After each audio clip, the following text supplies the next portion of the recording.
vous avez découvert Ivoire TV. Ivoire TV.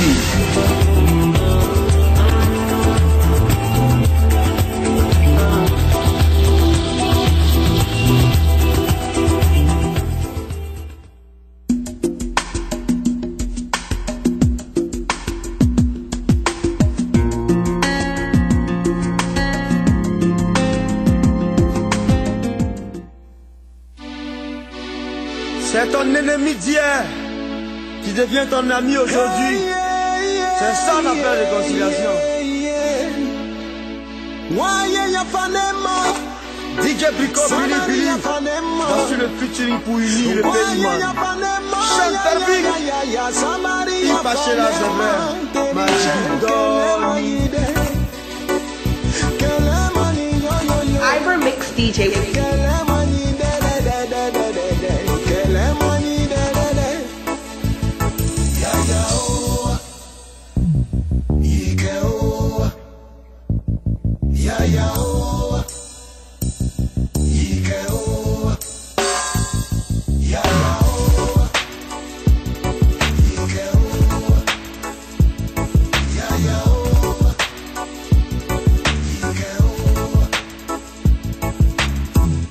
Au nom du Père, du Fils et du Saint-Esprit.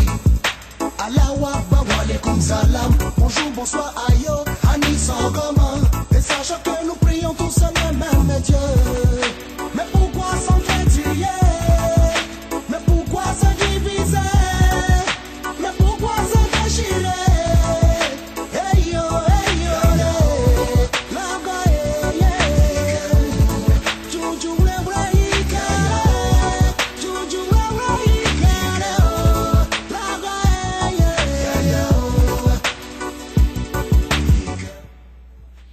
Chers amis d'Ivoire TV, bonsoir. Chers amis des grandes interviews de Germain Kwasi. Comme il est de coutume, tous les mercredis, on se retrouve et puis bon, voilà, on discute de tous les sujets, tous azimuts. On se retrouve aujourd'hui pour discuter de la Côte d'Ivoire, bien sûr. C'est un thème d'actualité, il faut en parler, c'est notre pays. C'est le seul pays que nous avons. Nous sommes tous originaires de la Côte d'Ivoire, ça veut dire que nous sommes Ivoiriens. Je reçois aujourd'hui un frère qui est dans le domaine de la communication, qui est directeur de publication d'un journal ici à New York, aux États-Unis. Il va se présenter, il va parler de son journal. Et puis bien sûr, en tant qu'homme de communication, nous allons discuter un peu de notre pays. Voilà, où est-ce que la Côte d'Ivoire s'en va? Il y a beaucoup d'eau qui a coulé sous le pont ces jours-ci. Il y a eu un nouveau gouvernement. Il y a eu aussi le FPI, le président Mamadou Coulibaly, qui a fait des déclarations.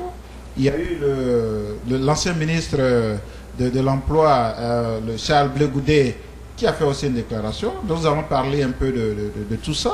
Nous allons voir où est-ce que la Côte d'Ivoire s'en va. Qu'est-ce que nous devons faire, nous, à notre niveau, pour faire grandir la Côte d'Ivoire, pour sortir la Côte d'Ivoire de cette impasse. Et surtout, quelle Côte d'Ivoire léguer aux générations à venir. Il va se présenter lui-même et puis bien sûr, bon, comme vous le savez, nous allons discuter. Bonsoir monsieur. Bonsoir Germain. Comment allez-vous? Merci. Merci de venir sur le plateau des grandes interviews de Germain Kwasi. Okay. Est-ce que vous voulez bien vous présenter? Voilà, généralement c'est moi qui présente mes invités. Oui. Mais vous savez, avec, je dirais, une personne de votre rang et de votre taille, voilà, ça serait une tâche très difficile pour moi de le faire. Est-ce que vous pouvez bien vous présenter à nos amis, à mes amis des grandes interviews de Germain Kwasi, s'il vous plaît? Ok, bonsoir, chers téléspectateurs, je peux le dire. Ou bien internautes. Internautes. Voilà. Je m'appelle Chérif Idriss Aïdara, je suis né à Bouville, je suis ivoirien.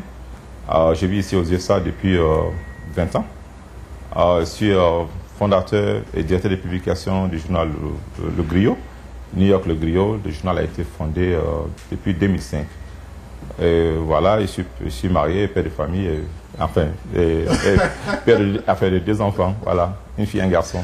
Voilà, monsieur Aïdara, merci d'accepter cette invitation. Voilà. On sait que vous avez un temps qui est très chargé parce que plusieurs fois, on a essayé de vous avoir sur le plateau des grandes interviews de Germain Kwasi.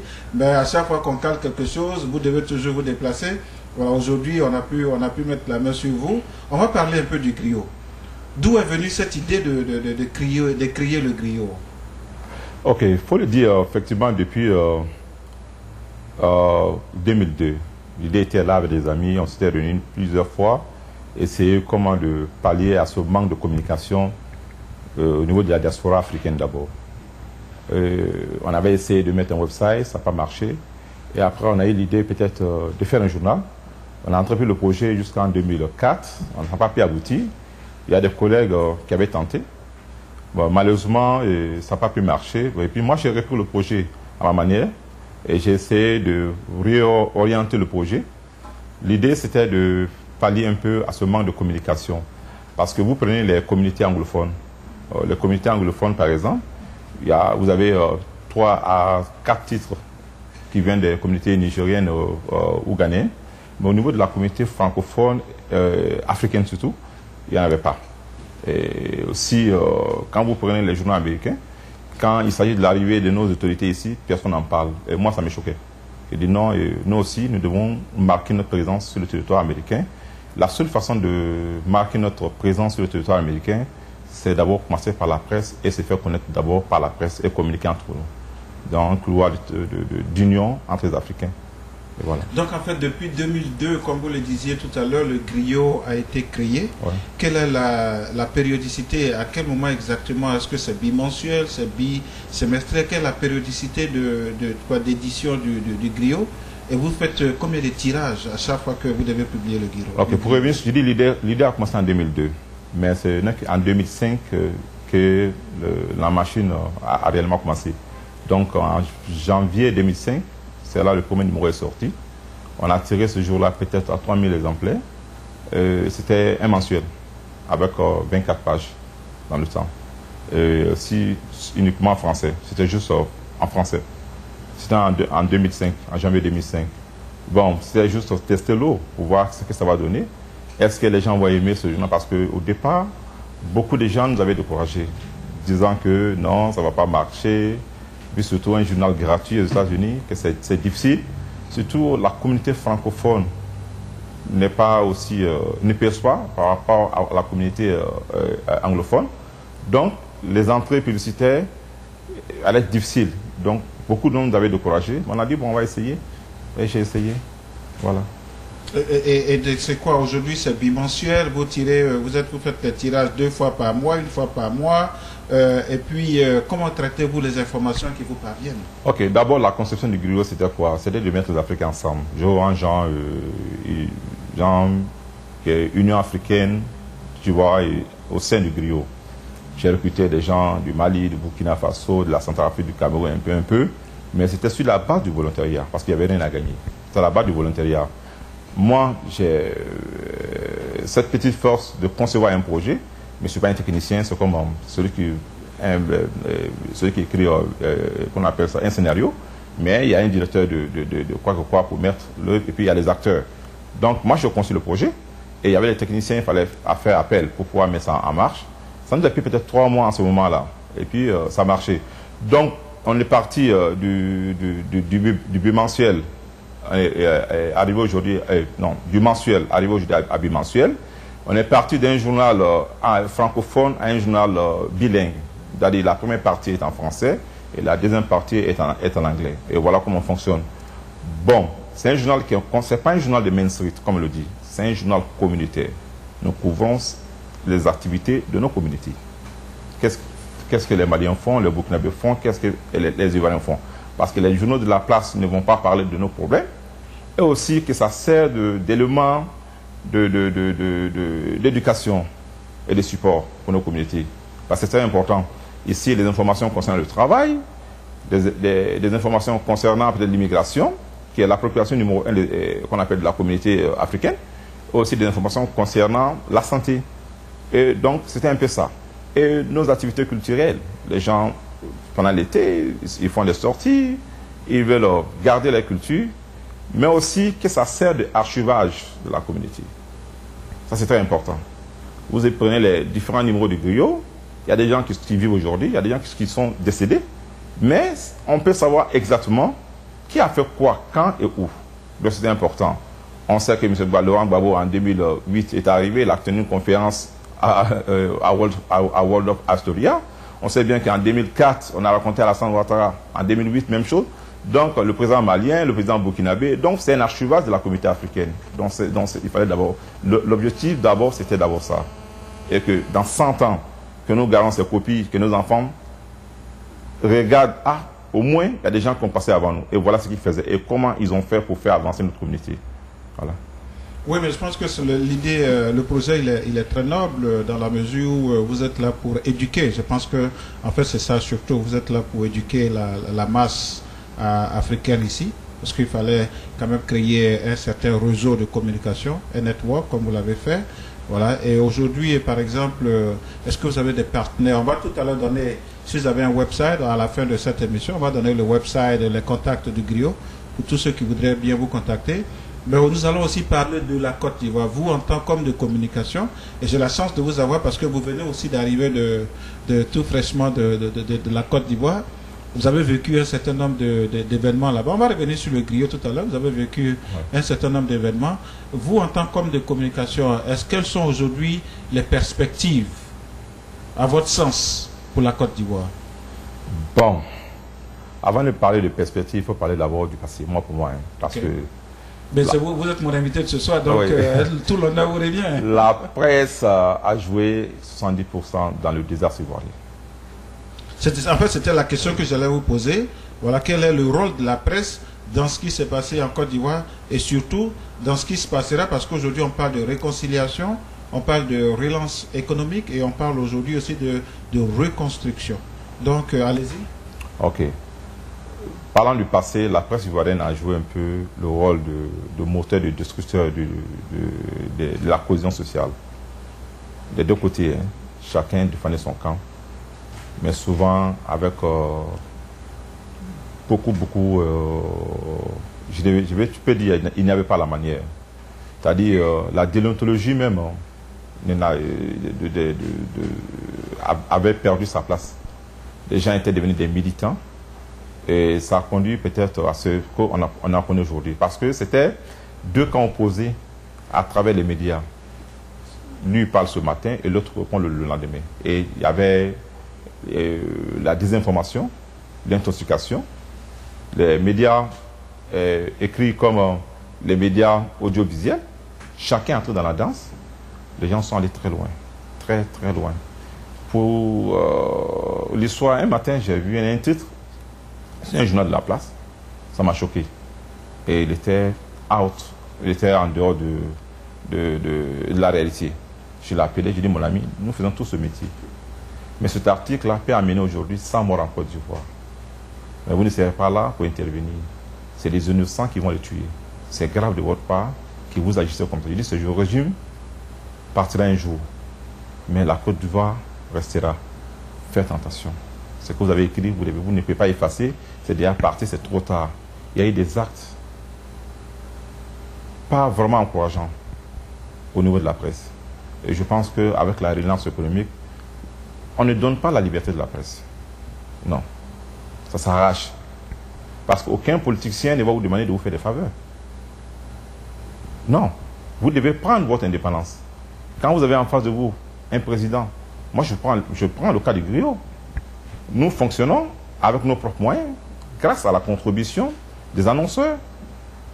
Mais on pouvait en même temps tendre la main aux gens au pouvoir public. Mais on ne serait pas indépendant. J'ai eu tellement de pression pendant la campagne présidentielle. Il y a des gens qui ont voulu payer la première part du griot, peut-être à 10 000 $, ça fait 5 millions de francs CFA.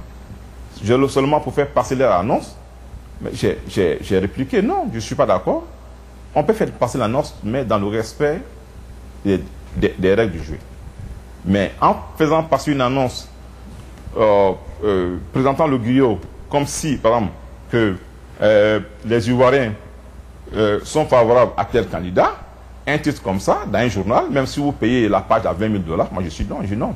C'est-à-dire que le candidat appelle les Ivoiriens à voter pour lui, je suis d'accord, mais les Ivoiriens sont favorables à tel candidat, je dis non, ça ne marche pas. Je veux mon indépendance. Tu le disais tout de suite hors micro, que nous souffrons.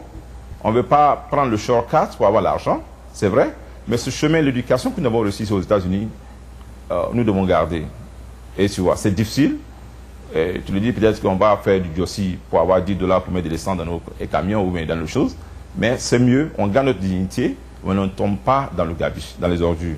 Donc c'est important que les journalistes prennent, qu'on appelle ça, les libertés. L'argent c'est bien, mais l'honneur est plus important que l'argent. Donc, concernant qu'on appelle la relance économique, on a le qu'on appelle d'en parler. Donc, je dis que la Côte d'Ivoire vient de loin, très loin, et c'est l'opportunité pour nos médias de se ressaisir. On peut écrire des trucs pour son parti, on peut encourager le gouvernement, mais quand le gouvernement se trompe, on le dit. Quand l'opposition se trompe, il faut avoir le courage d'écrire et de dénoncer, sans parti pris. Mais est-ce que ce que vous venez de dire, par exemple, est-ce que ce n'est pas dans ce processus, je dirais, d'apprentissage? Parce qu'aujourd'hui, nous savons que, comme on l'a toujours dit, nos pays africains sont en apprentissage de cette démocratie. Est-ce que ce n'est pas dans ce processus d'apprentissage aujourd'hui que nous connaissons un peu tout ça? Quand on dit apprentissage, je dis non. Écoutez, nous, Africains, on a l'habitude de toujours chercher le côté faible qui nous arrange. Quand il s'agit de mettre du goudron quelque part ou de faire des travaux, je te parlais tout de suite hors micro du système de Easy Pass, qui est un système de péage électronique. En fait, le Easy Pass, c'est le péage. Le péage. Vous allez envoyer ce projet aujourd'hui en Afrique. Ils vont dire non, on n'est pas encore arrivé là-bas. Mais au même moment, ils sont prêts à acheter des Maybach, c'est-à-dire des Mercedes, des Denekri pour se coucher. Donc, s'il y a un truc qui doit arranger la population, on trouve non, on n'est pas encore arrivé, on a l'apprentissage, le pays est encore chaud. Ah non! Mais quand il s'agit d'acheter des costumes de 3 000, 4 000 $, ou bien, comment on appelle ça, des chaussures italiennes, ils sont prêts. Il y a tout à fait une contradiction. On va leur demander aujourd'hui de mettre des ordinateurs dans les écoles primaires. Ils vont dire non, ils ne sont pas encore arrivés là. Mais au même moment, eux-mêmes les enfants, ils ont des ordinateurs à la maison. Donc, ce qui arrange la population, ils ne sont pas encore arrivés là. Donc, pour lui dire que la presse ivoirienne est en train d'apprendre. Non, ils sont allés dans les mêmes écoles que ces petits blancs aujourd'hui. Les journalistes, les journaux de New York Times ou des autres journaux qui ont 100 ans, 200 ans, ne sont plus là. Donc, on prend le train en cours. Est-ce qu'aujourd'hui, nous refusons d'étudier l'Internet parce qu'on a l'apprentissage de l'informatique? Non. Nos cadres sont dans l'incapacité de traduire dans les faits ce qu'ils ont appris. Ils sont dans l'incapacité. Moralité ou je ne sais pas, mais nous sommes dans l'incapacité de traduire ce qu'on a appris à l'école dans les faits. Et on ne peut pas adapter ce qu'on a appris à nos pays. Donc, on dit non, des gens qui écrivent des articles pour insulter des gens ou bien pour vendre la vie des gens, on dit non, nous sommes dans l'apprentissage. Non, c'est pas bon. C'est pas bon, c'est pas vrai. Le monde est aujourd'hui un village planétaire. Vous voyez sur les grandes chaînes de télévision, je prends une chaîne comme Al Jazeera qui vient d'être créée il n'y a pas longtemps. Mais pourquoi ils perdent aujourd'hui? C'est parce que l'intégrité morale, c'est important. Mais moi, je te dis, il y a des journaux, je ne peux pas. Je ne peux même pas prendre le courage de lire. J'essaie de lire le contenu. Donc, pour dire que nous sommes encore à l'apprentissage de la démocratie, non, ce n'est pas vrai. C'est des excuses. Vous avez parlé tout à l'heure, je vous promets, vous avez parlé tout à l'heure de système de ponts et péages. Est-ce qu'on sait que le Mali a déjà ce système, le Sénégal, le Ghana? Est-ce que la Côte d'Ivoire a un réseau routier, je crois, l'un des réseaux les plus, je dirais, bitumés en Afrique? Est-ce que vous pensez que ce système de ponts et péages pourrait certainement arranger la Côte d'Ivoire avec le nouveau gouvernement qui vient d'être mis en place? Nous allons parler du gouvernement tout à l'heure. Et en fait, il paraît qu'il y a un Ivoirien qui travaille dans ce système aussi. Merci. Qui est un des patrons là-bas. Ok. L'Ivoirien qui travaille là-bas, c'est Germain. Il est aussi cadre à Ivoire TV. Ivoire TV Net. Alors, pour votre information. Donc, on va le rechercher, on ne sait pas qui c'est. Donc, pour l'histoire, ça nous plonge un peu dans les infrastructures. La question me plonge un peu dans les infrastructures économiques, d'abord, qui est d'abord le facteur important du développement d'un pays. La Côte d'Ivoire avait à peu près 6 000 à 7 000 km de route. Mais moi, quand je suis allé au pays, j'ai fait 3 mois. J'ai pris de Ouangolo-Fitini, comme on le dit, à Sobré. Je suis allé à Mankono. Je suis allé à Man, en pleine guerre. Je suis allé à Divo. Je suis allé à Ouagayo. Mais il n'y a pas d'excuse. L'état de nos routes, 80% est hors usage. Donc, de 6 000 km de route, je peux te dire que 2 000 km de route est utilisable aujourd'hui. Et ce n'est pas là qui est grave. Hein? Moi, je le dis, entre Ouagayo, ça c'est le département du président Babo qui est parti. entre Ouagayo et Gagnoua. La route est devenue one way. C'est-à-dire chez nous, comme on dit one way, c'est sens unique. Tu sais pourquoi? C'est pas parce que la route est dégradée, non. C'est la broussaille qui se rattrape comme ça. C'est-à-dire dans ce département, il n'y a pas quelqu'un qui trouve une machette pour se dire non, il n'y a pas de problème. Et quand j'ai posé la question à un cadre, il dit non, nous sommes en crise. Il dit non, c'est pas vrai. La machette, il n'y a pas quelqu'un ou une rébellion qui empêche quelqu'un de le faire. Je vois à Abidjan des jeunes gens prendre des brouettes, essayer de boucher les trous, en vous demandant 100 francs. J'ai dit non, il y a quelque chose qui ne va pas. Ça, c'est pas la cause n'est pas due seulement à la guerre. Il y a une incapacité quelque part. Donc ça, je le dis par rapport pour interpeller les autorités qui sont en place actuellement, de faire attention. La nouvelle génération de ce pays-là, ça a changé. Nous nous communiquons sur Internet, sur les tests messages. Il y a les Facebook, il y a les Twitter, il y a Internet. Donc, oui. Ceux qui vont présenter leur bilan en 2015, on va regarder. Est-ce que monsieur, vous avez bien travaillé? Est-ce que vous avez bien fait? Parce que l'autre jour, la première dame, Mme Ouattara, disait quelque chose qui était important. Les gens ont oublié ça un peu. Il s'agit de la cohésion nationale. Elle disait que il est temps maintenant que lors des fêtes chrétiennes, Noël ou le 1er janvier, que les musulmans se rendent dans les familles chrétiennes pour partager le plat. Et qu'au même moment, Tabaski au Ramadan, que les chrétiens se disent oui, mais on faisait ça avant. Moi, je me rappelle, à Bobi, je partais à l'église avec mes amis. Le 24, on partageait le plat. Le jour de Tabaski, mes amis venaient chez moi, je les apportais la viande. Mais à un moment donné, on a même dit aux gens de ne pas prendre la viande des voisins. Je te dis souvent, on allait loin. On a déchiré ce tissu-là.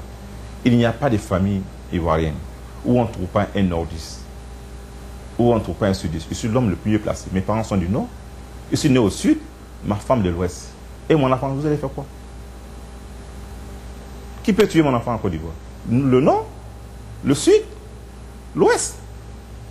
Ils ont déchiré le tissu social. Il faut recoudre ça. C'est important. Il faut que les gens se parlent, que les gens se pardonnent. Nous sommes à un niveau où on est obligé de vivre ensemble. Moi, quand on me demande, je dis je viens d'Abbeville. Nous vivons dans une république. Il faut que les gens apprennent ça.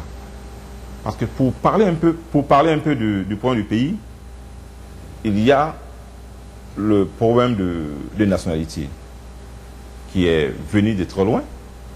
Mais la violence a été introduite dans la politique des élections de 1995, quand les gens ont appelé au boycott actif.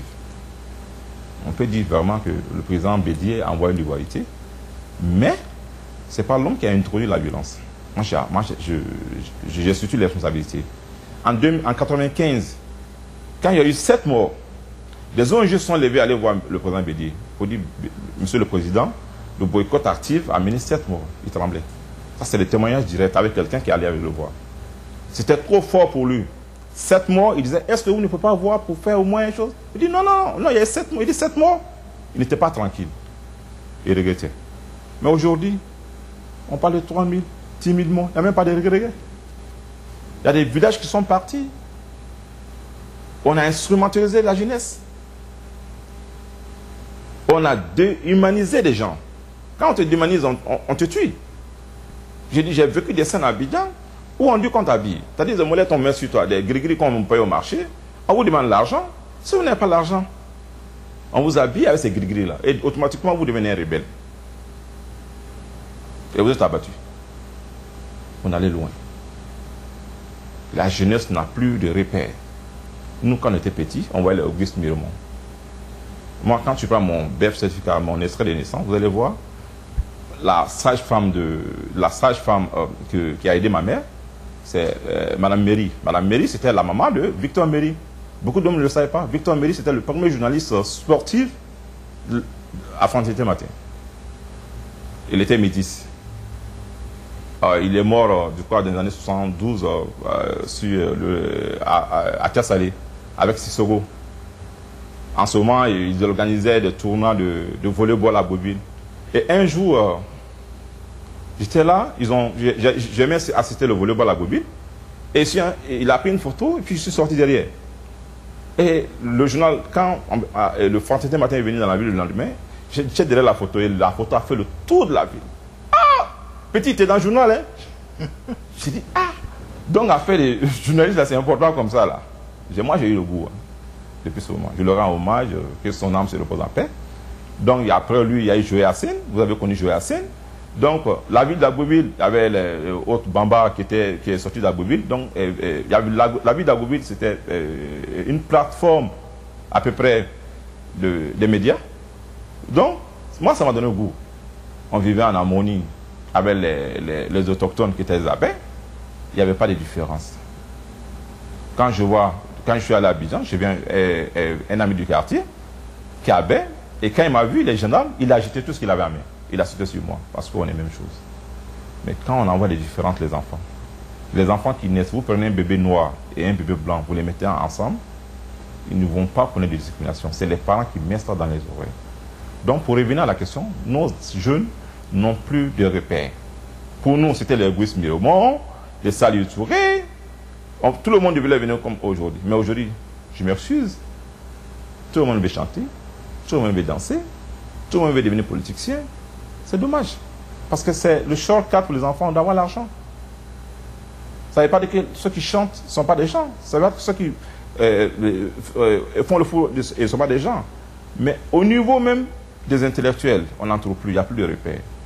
On achète tout en Côte d'Ivoire. Donc la tâche du nouveau gouvernement n'est pas aisée.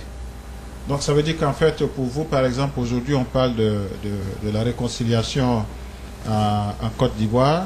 Et le Premier ministre Bani a été nommé par le président de la République en tant que premier responsable de cette réconciliation.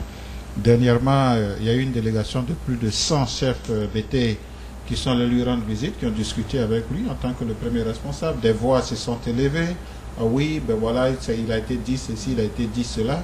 Alors, vous, en tant qu'homme de communication que tout le monde connaît ici bien au niveau de New York, à quel prix pensez-vous que nous, Ivoiriens, nous pouvons éventuellement arriver au stade de la réconciliation dont vous parliez tout à l'heure? Ah, merci. Je pense qu'il faut aller au fond des problèmes. Comme on a commencé, où ça a commencé. Parce que c'est vrai de mettre les gens ensemble, 200 chefs de village venus du fromager, ils vont verser l'alcool, prier, ils vont danser, on va leur donner une enveloppe, c'est bien beau. Mais il faut aller plus loin. Il faut éduquer les gens. Moi, je pense que le problème, c'est au niveau de l'éducation. Il suffit que le monsieur s'appelle Atakwame ou Odrago, il est automatiquement taxé d'étranger. C'est la mauvaise éducation. Il faut revenir au système d'éducation civique et morale. Civique, c'est quoi? Combien de gens qui connaissent la Constitution de la Côte d'Ivoire? Il y en a peu. Le code de la nationalité, il y en a peu. Mais moi, ma fille qui va à l'école, quand je la demande, tu dis, non, I'm American, je suis américain. Elle dit pas les choses. Ben, ma father from Ivory Coast. Donc, mon père vient de la Côte d'Ivoire. Parce que les enfants ici, on les enseigne qui est américain. Et comment on devient américain? Donc, il y a eu un moment donné, en Côte d'Ivoire, après l'indépendance de 61 à 72, je dis bien, où il y a eu le droit du sang. C'est-à-dire un enfant né en Côte d'Ivoire est automatiquement ivoirien. Et quand Ofoé Boigny, père son âme, a demandé à modifier les députés dans le temps, on dit non, on ne veut pas. Et sans même lancer, ça ne nous arrange pas. Il faut qu'on modifie. Donc, une partie du droit du sang. C'est-à-dire qu'il faut avoir un père ivoirien. Et après, dans le code de la nationalité, vous trouvez quelqu'un qui est marié à une ivoirienne, peut devenir ivoirien, ou quelqu'un qui est marié à une étrangère qui est mariée à une ivoirienne, ainsi de suite. Aussi, quelqu'un peut demander la nationalité, qu'on appelle ça, ivoirienne, après 5 ans de résidence. Mais c'est des détails que nos enfants ne connaissent pas. Il faut les enseigner ça d'abord. Quand on enseigne la loi, ils peuvent accepter l'autre. Mais quand on n'enseigne pas la loi aux enfants, ils ne peuvent pas accepter parce qu'ils ne comprennent pas. Ce n'est pas son droit, il ne peut pas comprendre. C'est le devoir de l'État d'enseigner les enfants le droit d'abord. Ils n'ont pas besoin d'aller dans les facultés de droit pour apprendre ça. Vous allez faire un micro-territoire. Comment on devient ivoirien? Vous ne connaissez pas. Mais vous allez devenir 100 américains. Comment on devient américain? Ils vont vous donner la réponse. Donc il faut aller d'abord à la base. Il faut réformer le système éducatif. La moralité aussi, il faut aussi voir comment il faut introduire, parce qu'on ne respecte plus les enseignants.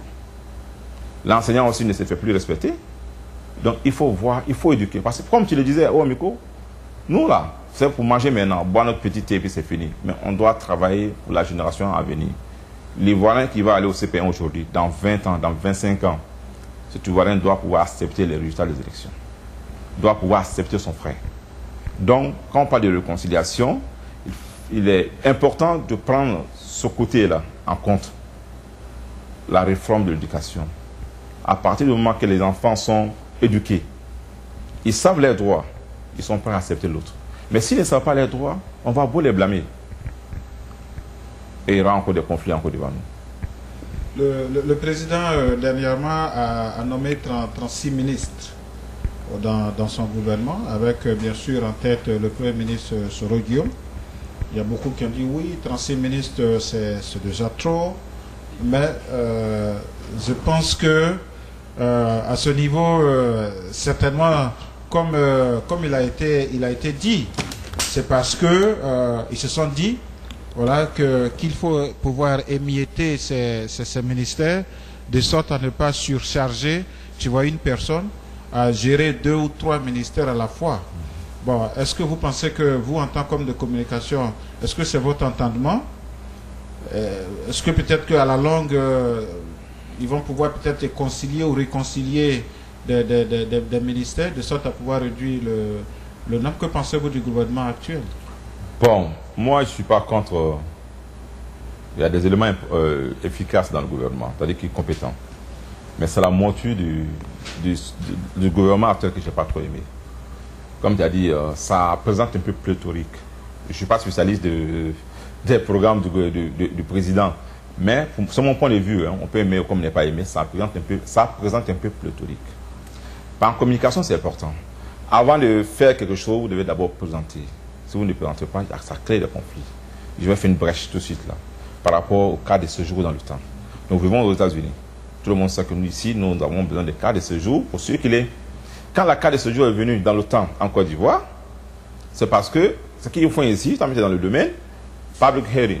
Le public hearing, c'est quoi? Demander les gens, est-ce qu'on veut faire ça, c'est bon, c'est pas bon, pendant 3 mois, 4 mois, avant qu'on amène ça au Parlement. Ça ne se fait pas en Afrique.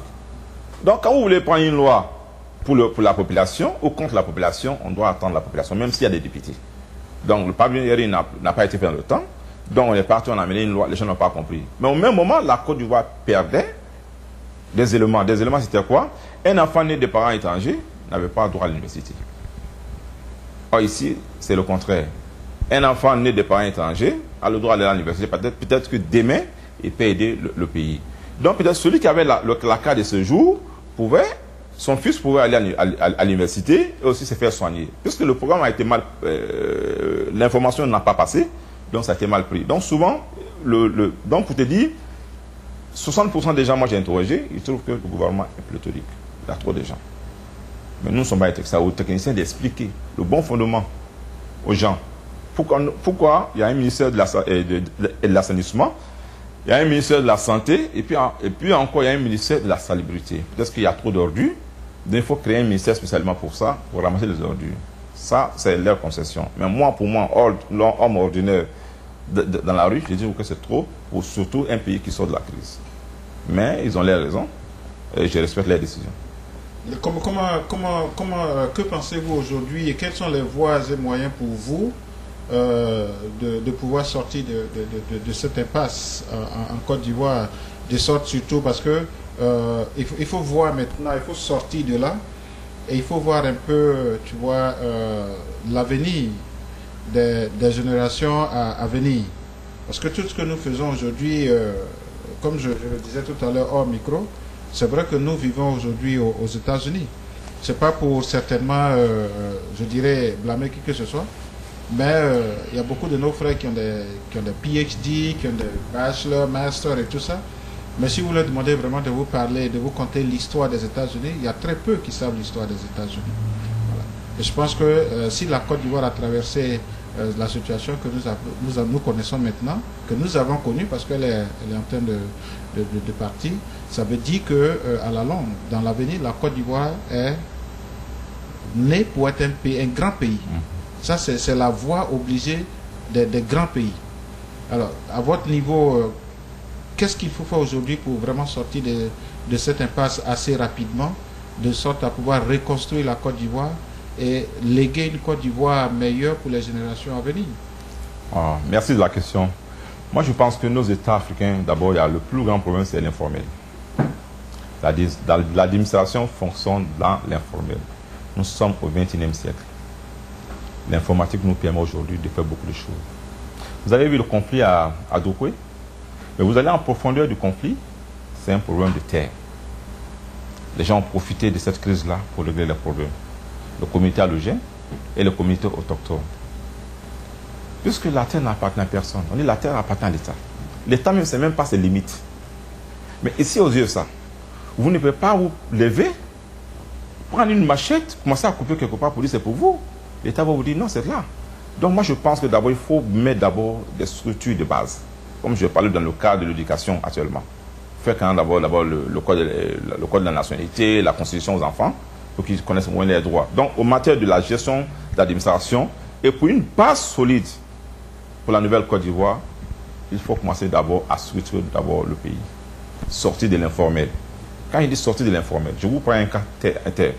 Quelqu'un peut me dire, entre Azadji, la forêt qui est entre Azadji et à l'épée, c'est pour qui? Celui qui veut prendre la machette du coup. Ici, on ne peut pas le faire. Donc moi, je pense que il faut mettre un... C'est colossal, mais il faut mettre un programme en place pour permettre à l'État de borner le territoire des 322 000 km², de borner tous les territoires. C'est important et informatisé. On peut savoir tel espace appartient à l'État, la bordure de la route, l'État, la route commence là et ça finit là, et la sous-préfecture commence là et ça finit là. Donc si on fait ce programme-là, il y a des pays qui ont commencé en Afrique, parce que Botswana, ils ont commencé. Si on commence par là d'abord, on va éviter beaucoup de conflits. Ça, c'est un. Deuxièmement, quand je parle de sortie de l'informel, on a 18 régions en Côte d'Ivoire. Dans le temps, il y avait 58 départements. On parle maintenant de 70 départements. Je m'arrête à 60 départements qui sont viables pour la Côte d'Ivoire. Dans les départements, il faut créer des centres nationaux d'identification et de matriculation. Comme on le voit ici, ces centres-là, c'est où on peut faire le permis, c'est où on peut faire le passeport, c'est où on peut faire, comment on appelle ça, la carte d'identité, c'est où on peut mettre, comment on appelle ça, un numéro de matriculation sur sa voiture, c'est où aussi on peut mettre un titre foncier sur son parcelle. Donc, il ne s'agit plus à celui qui vit à Ouagadougou-Fitini de se rendre à Abidjan pour un petit problème de papier. Non, il faut créer des centres nationaux d'identification et de matriculation. Comme ça, l'administration est décentralisée, ça va créer l'emploi et ça va permettre aux gens aussi de fonctionner librement. À partir du moment où on a accès à un dossier, à partir de données, si on a accès à un dossier qui est à Abidjan, à travers l'intranet, je pense qu'on s'en appelle, à travers l'intranet, c'est pas Internet, l'intranet, donc ça va permettre à l'administration de fonctionner normalement. Si M.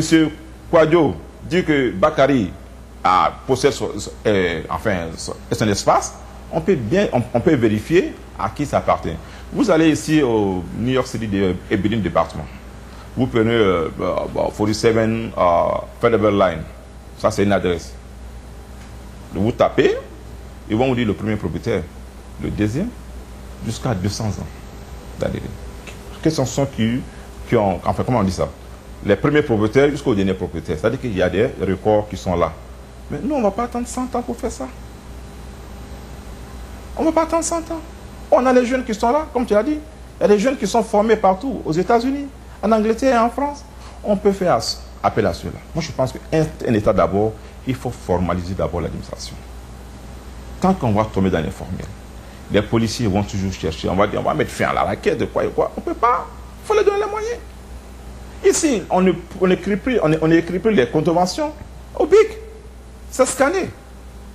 Donc, ça crée du travail. Et ça protège l'État. Et tout le monde gagne. On ne peut pas mettre fin à la corruption à 100%, mais on peut diminuer à 90%. Mais on ne peut pas diminuer sans structurer, sans mettre les structures qu'il faut. Donc, on va beau crier, on va beau faire les réunions, mais si on ne se donne pas les moyens pour faire l'essentiel, on va rester encore derrière. Et dans 100 ans, on va dire les Blancs sont en train de prendre notre cacao, notre café. Et Voilà. Le président dernièrement a demandé que tous les Ivoiriens de la diaspora rentrent. Ouais. Est-ce que, monsieur Aïdara, est-ce que vous êtes prêt à rentrer? Et la question que je voudrais poser, moi par exemple, mon inquiétude, c'est que dans ce gouvernement de 36 ministres, quelle est la place qui a été réservée aux Ivoiriens de la diaspora? Parce qu'il n'y a pas un ministère de la diaspora. Donc, est-ce que vous êtes prêt à rentrer? Et si vous devez rentrer aujourd'hui, à qui allez-vous vous adresser? Merci pour la question. C'était ma préoccupation. Et quand je regarde la liste du gouvernement, je dis que je n'ai pas mis la monture du gouvernement actuel. Je l'ai aimé, par exemple, le ministère de l'intégration, qu'on ajoute au moins, et des Ivoiriens de l'extérieur. Un ministère de l'intégration, mais en fait, je ne pourrais pas vous couper, ouais. C'est le ministère de l'intégration africaine. Africaine. C'est circonscrit. Mais au même moment, les banques étaient fermées. Au moment, il n'y avait pas d'argent. Qui a envoyé l'argent? C'est les immigrés. Nous participons à l'économie du pays. Et qu'on soit ignoré, c'est trop dit. Mais qu'on ne prend pas en compte, c'est un peu trop. Pour moi, un ministère destiné aux Ivoiriens de l'extérieur n'est pas une mauvaise chose. Parce que peut-être que le produit national brut, nous contribuons aujourd'hui peut-être à 10 à 20%. Je n'ai pas encore les chiffres. Sur les 40 milliards de dollars que la Côte d'Ivoire génère par an, les Ivoiriens de la diaspora payent 2 à 3 milliards parce qu'on envoie de l'argent. Nous investissons dans le pays.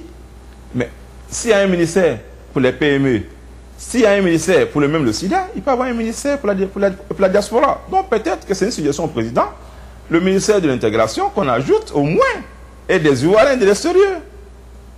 Parce qu'on nous dit d'entrer au même moment, il n'y a pas de structure d'accueil, même s'il va créer une structure d'accueil, mais il est temps de le faire. Les autres gouvernements ne l'ont pas fait. Moment, quand il y a les campagnes présidentielles ou autres, on nous fait un recours, on nous demande quoi. Moi, je suis prêt à entrer. Mais s'il n'y a pas de structure d'accueil, on ne peut pas entrer. Où tu vas coller ta valise? Nous, on est devenus aujourd'hui étrangers. Quand tu vas au pays, tu arrives aujourd'hui, nous, on est étrangers chez nous. Parce qu'il y a longtemps, on n'a plus les repères. Nos neveux aujourd'hui, ce sont nos grands frères. Ils connaissent mieux le terrain que nous. Donc, il faut créer des structures d'accueil, d'orientation de la diaspora. Je pense que le président est quelqu'un d'intelligent.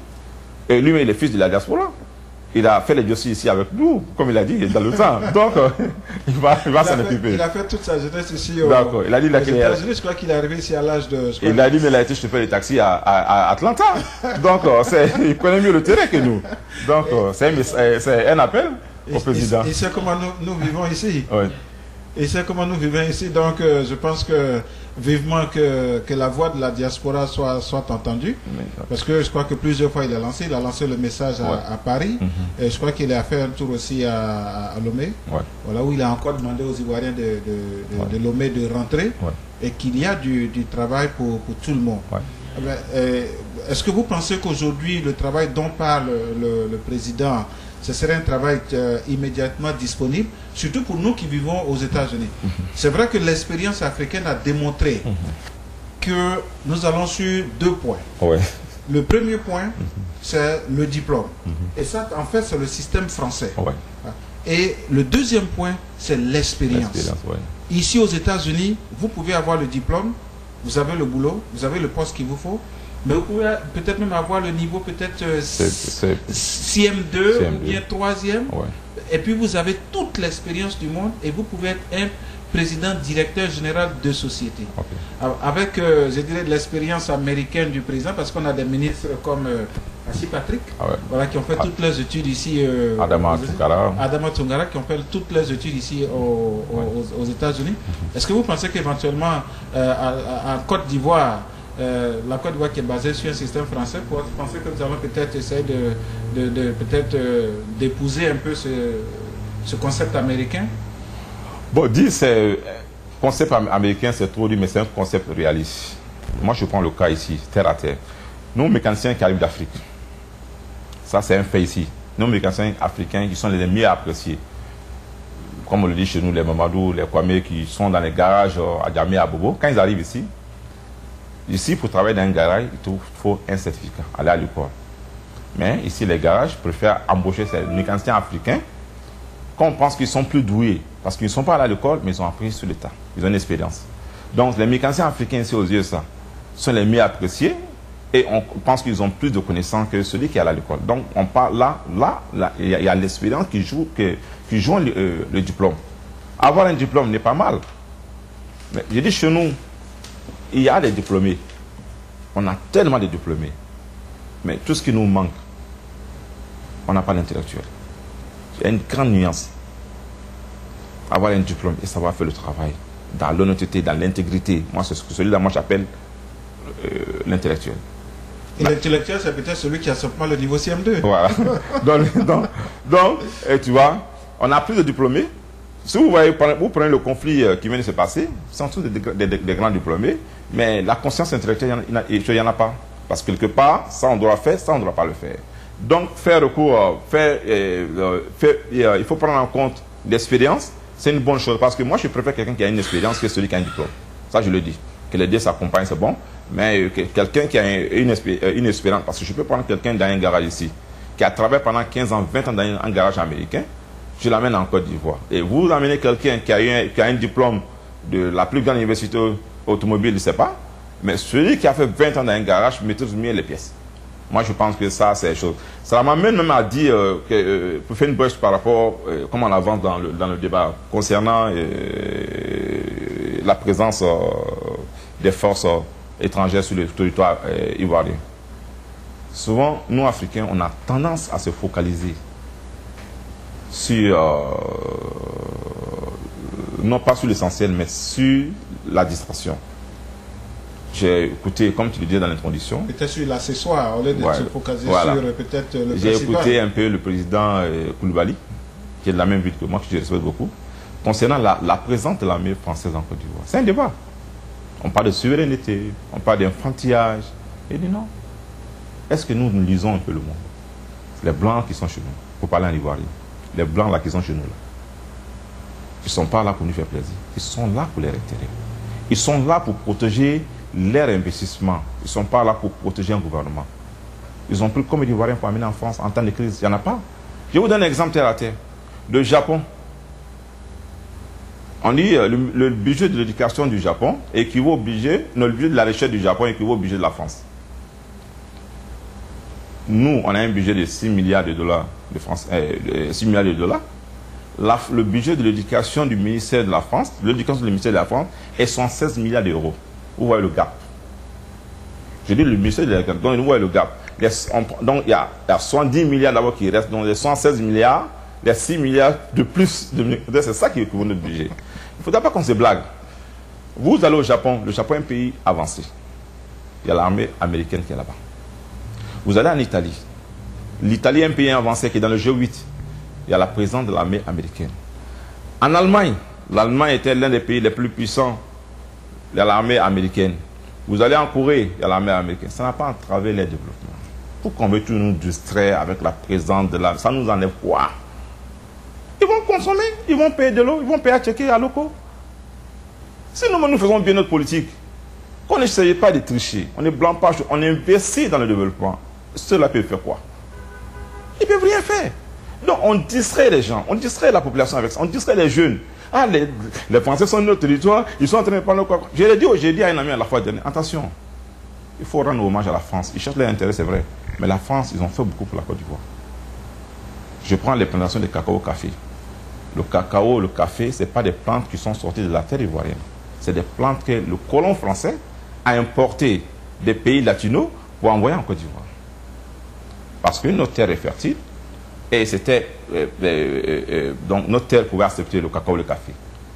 Dans l'histoire, le café, ils ont importé le café qu'on appelle ça de l'Éthiopie et le cacao de l'autre côté. Ils sont venus, ils ont investi. L'ananas, banane et tout. Ma région est une région de banane et d'ananas. On payait 20 bananes Poyo à 5 francs dans le temps. L'ananas, on n'achetait même pas. Donc, ils sont venus, ils ont fait des plantations, ils ont fait de notre pays ce qui est là aujourd'hui. Mais au même moment, on a droit à notre indépendance, mais il faut le faire avec intelligence. Nous frappons, et à tout moment, nous, Ivoiriens, on est fiers. Et on dit, dans les autres pays, il n'y a rien là-bas. Il y a quoi? Mais on oublie un fait. On a dit non. Socturé a dit non à De Gaulle. N'est-ce pas? C'est pas? En 1944, oui. Socturé a dit non à De Gaulle. Mais le nom apporte quoi? Chez nous, on dit la main qui donne la main qui reçoit là, est en bas de la main qui donne. Les Occidentaux, la main française est partie de la Guinée, du Mali, des autres pays. On a vu le résultat. Moi, je ne vois pas qu'un blanc qui va venir verser dans un pays s'il n'y a pas un minimum de sécurité. Les Occidentaux n'ont pas confiance en nos armées en temps de crise. Et nous sommes en permanence en crise. Voilà pourquoi ces armées-là sont présentes. Pas pour nous, mais pour les ressortissants. Il faut que nos gens sachent.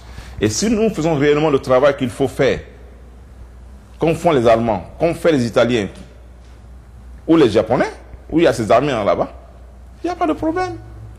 Mais quand on se focalise sur la présence des militaires français, je pense que le panafricanisme, on doit traduire ça autrement. Ça n'a pas sa place. Moi, je pense qu'il faut accepter. Même si les Japonais veulent venir de me faire une base militaire en Côte d'Ivoire, je n'ai pas le problème. S'ils ne vont pas s'interférer dans notre politique, moi, je n'ai pas le problème. Si le président élu fait son travail, c'est le peuple qui va voter pour lui. On a... OK.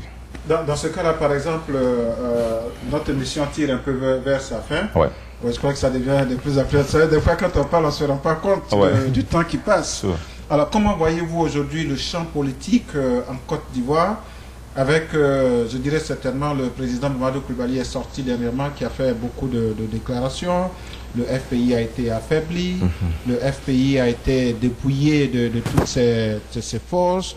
Le FPI, certainement qu'il a donné des conseils au président Gbagbo qui n'a pas suivi. Bon, en fait, on ne reviendra pas là-dessus. Okay. Aujourd'hui, je pense que ce qui nous intéresse le plus, c'est le devenir de notre très chère Côte d'Ivoire, comme j'ai l'habitude de le dire, sur le plateau, mon plateau, les grandes interviews de Germain Kwasi. C'est en fait cette nation que nous avons, la seule nation sur cette terre des hommes que nous avons. C'est vrai que nous vivons ici aux États-Unis, mais le jour où on veut bien rentrer chez nous, où est-ce qu'on va partir? C'est la Côte d'Ivoire.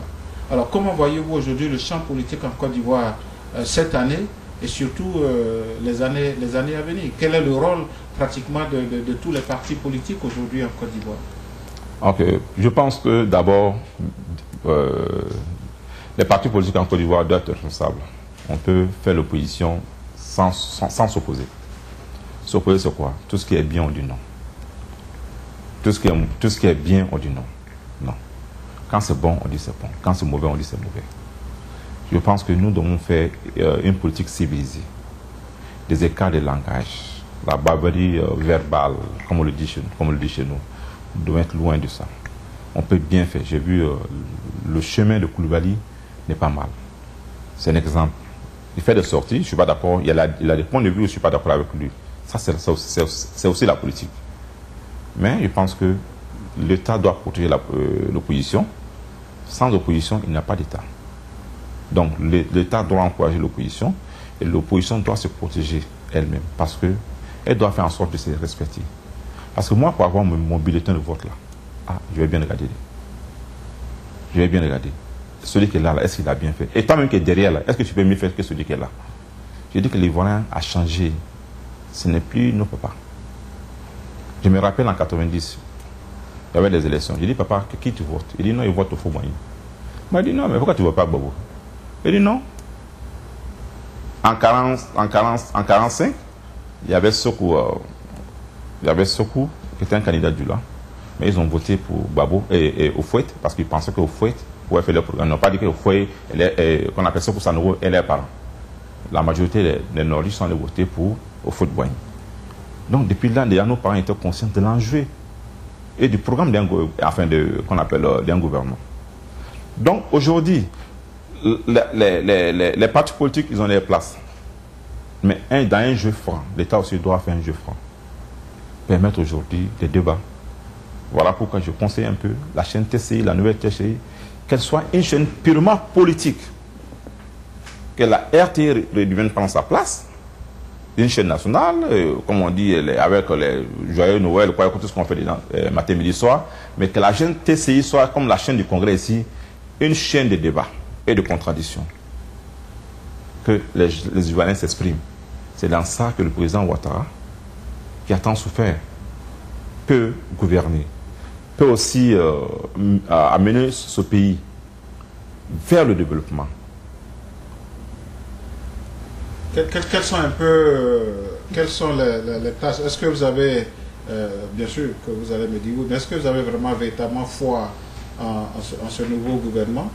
Et puis avec vos analyses, parce que je sais qu'en tant qu'homme de presse, homme de communication, certainement que vous avez dû faire des analyses sur le statut du gouvernement actuel. Et où établissez-vous les difficultés de ce gouvernement qui prône tous les jours la reconstruction, la réconciliation et puis la relance économique? Bon, les tâches d'abord, c'est d'abord la sécurité.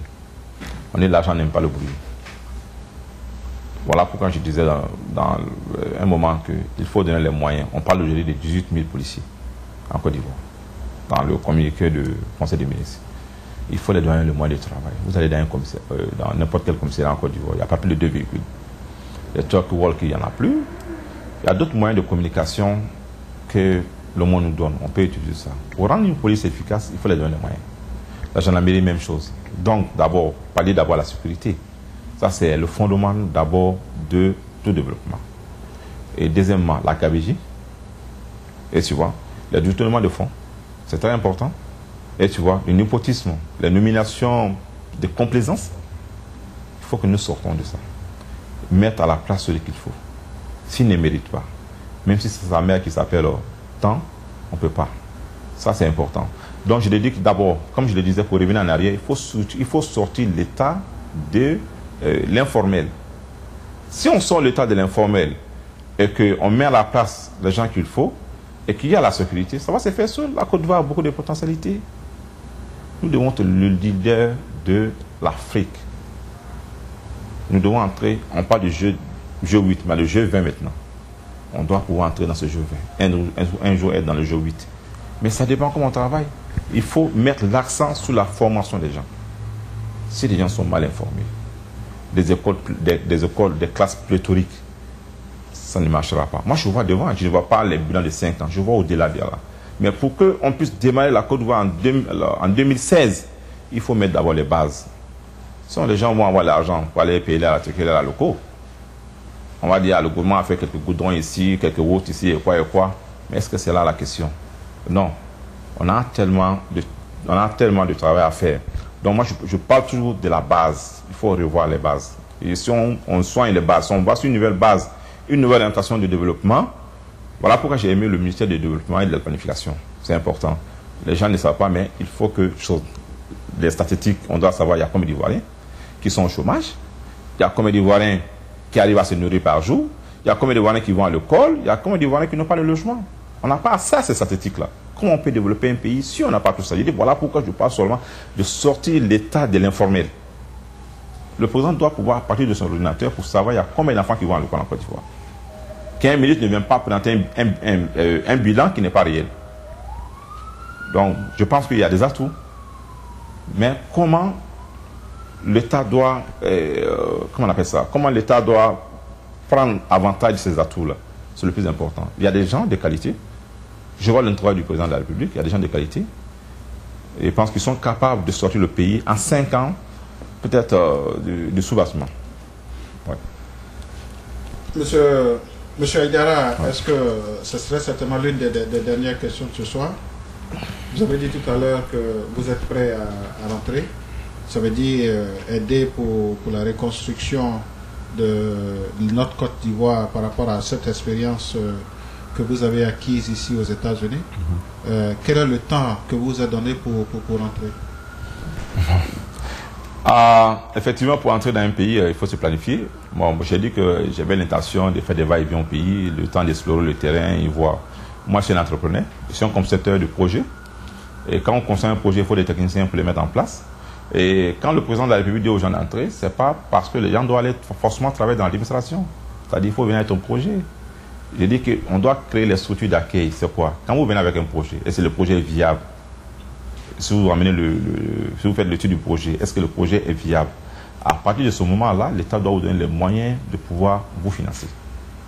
L'État doit vous donner les moyens de pouvoir vous financer. Donc, c'est important. Moi, je suis pas rentré et je suis sur le chemin d'entrée. Mais j'ai ma famille ici, donc ils sont obligés de faire des va-et-vient en attendant que je me sente définitivement. Et j'emploie d'autres collègues qui sont ici, qui veulent entrer. Mais l'État doit créer les conditions. On ne leur demande pas de nous donner des logements. On ne leur demande pas de nous donner des voitures. On dit de créer des structures d'accueil et d'orientation. C'est important pour la diaspora. Monsieur Haïdara, au nom de la direction d'Ivoire TV, je voudrais vous adresser toute notre gratitude, tous nos remerciements pour avoir accepté cette invitation. Nous vous savons très chargé. Vous êtes toujours en train de courir après l'information, toujours en quête d'information. On vous voit toujours ici dans toutes les cérémonies, toutes les manifestations de New York. Voilà, vous êtes à côté des grands. Vous avez, comme vous le disiez tout à l'heure, vous avez créé un journal. Vous êtes le fondateur et aussi le directeur de publication du Griot. C'est un bimensuel et c'est un journal bilingue, voilà, qui sort. Où est-ce que les gens peuvent se procurer ce journal au niveau de New York? Et puis, quel est, vous en tant qu'homme de communication, quel est le message, vous à votre niveau, que vous pouvez lancer à tous les Ivoiriens, de sorte à ce que nous puissions tous ensemble reconstruire notre très chère Côte d'Ivoire? Merci Germain et merci Ivoire TV. Je dis que ce travail de presse communautaire n'est pas facile. Je connais ton temps aussi, le temps de Germain et tous ceux qui sont là. Je sais que ce n'est pas facile. Nous vivons avec nos poches et nous ne demandons pas à l'État de nous financer. Mais malheureusement, certains de nos compatriotes de haut niveau, je parle des consulats, des ambassades, qui ont des moyens de souscrire même souvent, prendre un abonnement de 1 an, de quoi et quoi. Ils aiment prendre le plaisir de faire des interviews et quoi, mais vous ne trouvez pas. Vous trouvez un Américain qui prend votre journal, qui vous regarde, ah, vous faites ça, c'est bien, oh, voilà, il vous donne $100 pour vous débrouiller. Mais il n'y a pas de réaction, il n'y a pas de support. Ivoire TV, je vois les gens s'asseoir devant les ordinateurs. Ah, il y a telle manifestation aujourd'hui. Ah, telle personne a dansé. Oh, il y a eu telle conférence. Mais combien de gens apportent leur contribution? Il n'y a pas peu.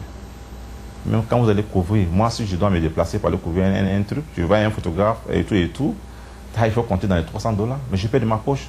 Nous ne prenons pas 5 francs à une communauté pour couvrir. Mais l'Africain ne supporte pas. Ça, c'est mauvais.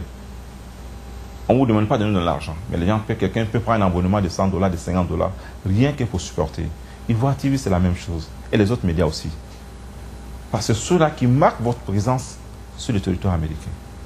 Ici, c'est le convite dans le communautarisme. Chaque communauté a son camp. Dans chaque communauté, on s'organise. On se fait attendre et on se fait voir. Donc, à travers les médias, on se fait voir et on se fait connaître. Donc, je lance d'abord un appel à nos compatriotes ici de supporter nos médias communautaires. C'est très important. Sans support, il n'y a pas de... Sans médias communautaires, il n'y a pas de communauté. Aujourd'hui, tout le monde connaît Imam Konaté, le pasteur Alichi, tout cela. Ivoire TV Net, toutes ces chaînes, le Griot, tout ça. Mais il faut les supporter. On ne demande pas de nous donner l'argent, mais il peut prendre des abonnements. Ça, c'est un. Maintenant, concernant le message d'espoir pour la Côte d'Ivoire, j'ai dit que il faut rendre grâce à Dieu. Il faut rendre grâce à Dieu. Nous venons de loin. Parce qu'on parle de la France, on parle de l'ONU, on parle de telle personne. J'ai dit non. C'est Dieu qui a sauvé ce pays-là. C'est Dieu qui a sauvé grâce aux prières des parents, qu'ils soient chrétiens ou musulmans. Dieu a sauvé ce pays. Et nous, chaque jour que nous prions, nous devons faire d'efforts. Nous devons redoubler. Nous devons redoubler nos efforts pour dire merci à Dieu. Merci à Dieu parce que Dieu nous a aidé à sortir de cette difficulté. Il faut rendre grâce à Dieu, dire merci à Dieu parce que sans Dieu, on n'allait pas arriver là. Mais on doit se réconcilier. Je dis, on est obligé de vivre ensemble. Kwadjo est chez Bakari, Begré est chez Kwadjo, Begré est chez Boubakari, quoi. Nous sommes des familles, nous sommes une famille. La Côte d'Ivoire, on peut parler d'un truc exceptionnel qu'on ne trouve nulle part en Afrique. C'est un peu la petite Amérique. Et nous devons vivre cette expérience ou transcender cette expérience américaine dans nos pays. Et dire que les gens peuvent venir de différentes raisons, de différents pays, mais arriver à vivre ensemble, en harmonie. C'est pas compliqué que ça. Que le plus méritant devienne président. Et même celui qui ne connaît rien puisse trouver sa place dans la communauté et dans le pays. Il est important que nous apprenions à vivre ensemble d'une manière intelligente. les messages de haine et de rejet n'auront pas leur place. Parce que ça va pousser les gens à la vengeance et au règlement de compte. On parle aujourd'hui des arrestations partout. Ça ne va pas finir. Mais il faut se pardonner, il faut s'accepter. Je lance un message au président Bani qui a une tâche lourde de réconcilier les Ivoiriens. Il a la bénédiction de la diaspora, il a la bénédiction de tous les Ivoiriens. Et je dis aussi au président Ouattara d'être juste et généreux. C'est important pour un président. On ne peut pas satisfaire tout le monde, mais on peut au moins faire un minimum. Le développement doit commencer à la base. Le coût de la vie est élevé. Le transport, la nourriture, les riz d'un gâchis, c'est nous on mange. Ce n'est pas eux qui mangent. Huile du Nord, là, c'est nous parents. Nous mangeons ça. On doit avoir les prix à la baisse. Moi, j'ai vu le kilo de sucre qui était à 1000 francs. Au même moment, j'ai fait un tour dans la sous-région où le kilo de sucre est à 500 francs. Je ne peux pas comprendre qu'on a des usines de sucre. Donc, ce truc-là, il faut voir. La meilleure manière de partager la richesse d'un pays, c'est réduire le coût de la vie. Pour réduire le coût de la vie, c'est le coût des marchandises et des denrées de première nécessité. C'est important qu'on pense aujourd'hui le prix du riz, le prix du sucre, le prix de l'huile. C'est important que l'État fasse un geste. Je le remercie d'abord, je remercie le gouvernement et le président pour les soins qu'on appelle dans nos hôpitaux, mais je l'encourage encore. Si c'est possible de donner encore 6 mois encore de plus, c'est important. Les gens qui n'ont pas travaillé pendant 2 ans, et 2 mois, 3 mois, 4 mois, ils n'ont pas l'argent pour payer le bill de la facture de l'électricité, ni de l'eau. Est-ce qu'on ne peut pas au moins leur donner la moitié? Parce que c'est dur. C'est difficile. Les gens n'ont pas l'argent, ils ne travaillent pas. Donc l'État doit être humain, parce que pour moi, l'État est un collecteur d'impôts. L'État n'a pas de business. L'État est un collecteur d'impôts pour partager qu'on appelle la population. Donc leur rôle, ils doivent penser au plus diminuer. Des gens qui sont aujourd'hui, ils sont obligés de dormir sur des toits parce qu'ils n'ont pas de logement. Voilà pourquoi j'ai aimé qu'on appelle ça, le truc de programme, qu'on appelle ça, le ministère de la promotion du logement. Ben, il faut des logements sociaux. Par quelqu'un qui gagne 100 000 francs ne peut pas s'offrir, ne peut pas. Peut-être que s'il fait 1000 francs par jour de popote, et s'il doit payer l'électricité, il va lui rester peut-être 10 000 francs par mois. Vous pensez que cette personne peut économiser combien pour acheter un terrain de 5 millions? Il est obligé de vivre dans la pauvreté. Et ses enfants, c'est des prostituées futures. Donc, il faut voir ça. Les pauvres d'abord, avant les choses. Donc, je remercie d'abord tous les lecteurs du Griot, tous nos supports, et tous ceux qui nous aident de près et de loin, et qui sont cachés, qui nous envoient des mots d'encouragement, et même ceux qui nous envoient pas, peut-être, même ceux qui nous ont pas encouragés, de nous comprendre, nous sommes dans notre mission de service communautaire. On ne cherche pas à faire plus, mais on cherche seulement à les servir. Il arrive de moments qu'on se trompe, qu'on ne fait pas bien. Nous n'avons pas de support d'un gouvernement, mais on essaie de faire avec notre poche. Je fais le Dieu comme toi. Et on arrive, on trouve un petit temps pour faire ses papiers ou pour faire ses médias. Donc nous disons merci à la communauté africaine qui nous a supportés et les demander encore de supporter. Et nous disons à nos gouvernements aussi de jeter un regard aussi sur les médias de la diaspora. Je vous remercie. Voilà, chers amis d'Ivoire TV, chers amis des grandes interviews de Germain Kwasi, je recevais aujourd'hui M. Chérif Idriss Aïdara, fondateur, directeur de publication du Griot, que nous connaissons tous ici au niveau de New York, qui est distribué dans tous les États-Unis. C'est lui qui l'a créé. Et comme vous l'avez entendu tout à l'heure, c'est un message assez pathétique qu'il a lancé à tous nos frères. Supportez ces médias parce que ces médias sont les vôtres. Et il a dit aussi dans son message tout à l'heure, aimons-nous. Parce qu'il faut qu'on s'entende, il faut qu'on parle tous le même langage, il faut qu'on mange tous dans le même plat. Nous venons tous du même pays. Voilà. Et il a dit tout à l'heure, il a parlé de technologie, il a parlé des systèmes de ponts et péages qui est déjà installé au Sénégal, au Mali, au Ghana et qui s'étend un peu sur bien d'autres pays africains. Il paraît qu'il y a un Ivoirien ici qui travaille dans ce milieu. Nous allons le rechercher, nous allons le trouver. Je vous fais la promesse, chers amis des grandes interviews de Germain Kwasi, de retrouver ce monsieur. Je vais l'inviter sur mon plateau et nous allons lui demander c'est quoi le système de pont et péage et qu'est-ce que comment est-ce que la Côte d'Ivoire peut bénéficier de ce système, de cette nouvelle technologie. Je recevais aujourd'hui M. Idriss Chérif Aïdara, voilà, communicateur, homme très connu ici au niveau de New York. Comme annonce, je voudrais vous dire que le 11 juin, l'association des ressortissants de Makori organise son 3e dîner gala, un dîner gala de bienfaisance. Allez-y, c'est à la 138e entre et Amsterdam Avenue, c'est Annunciation Church. Allez-y, participez, aidez ces jeunes frères, aidez ces jeunes sœurs à pouvoir supporter, voilà, nos parents restés au pays. Le 9 juillet, également, l'association des fidèles de Boaké organise aussi leur premier dîner gala pour aider, je crois, le CHR de Boaké. Pourquoi pas, nous sommes là, Ivoire TV sera présente, allez participer, supportez-les, supportez-nous aussi en tant que médias à pouvoir vous informer davantage. Merci beaucoup, c'était Germain Kwasi, les grandes interviews. Dormez bien, et puis pourquoi pas, comme on a l'habitude de le faire, on prend rendez-vous surtout pour le mercredi prochain. Monsieur Chérif, Monsieur Aïdara, merci, voilà, merci d'être venu sur mon plateau. Et puis pourquoi pas, je crois que c'est pas la dernière fois qu'on va vous recevoir. Non, toujours quand le temps, oui. Voilà, on va se revoir. Je vous l'occasion de vous inviter encore une fois de plus. Inch'Allah. Dormez bien, bonsoir à vous et puis à mercredi prochain. Bonsoir.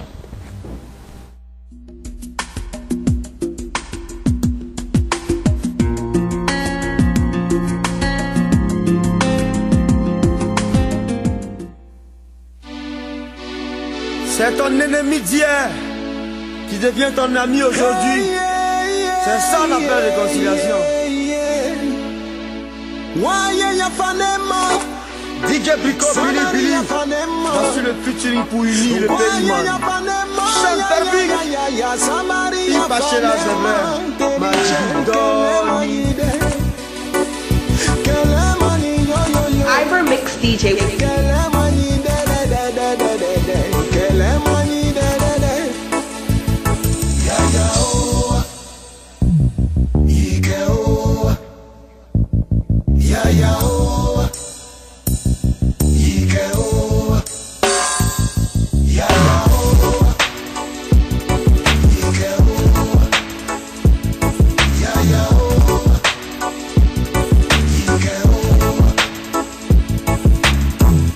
Au nom du Père, du Fils et du Saint-Esprit.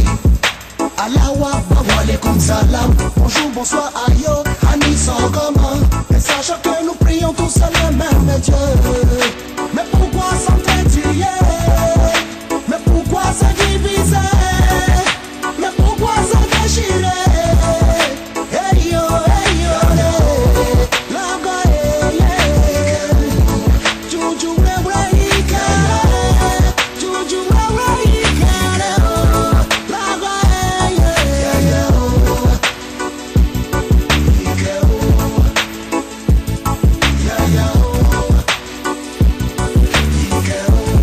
Billy Billy, c'est le même. Ok.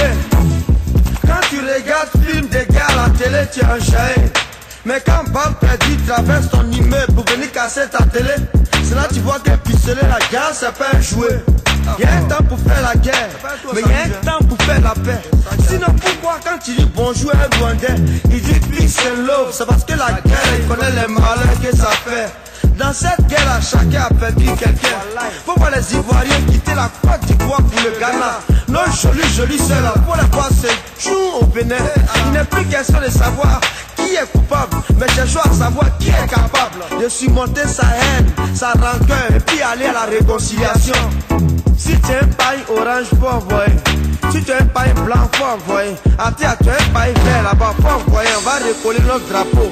Moi j'habite Yopougon. Quand il y a Tabaski, je porte mon boubou pour aller manger mon mouton chez mon frère Madou à Bobo. Je ne vais pas te demander ce que tu as perdu. Pardon, faut pas me demander ce que j'ai vécu. Ce que je peux te dire, non, c'est Yako. Yako, dirigeant, commandant, Wallahi, on a fatigué de manger à Tchéki avec Coco. Ibermix DJ.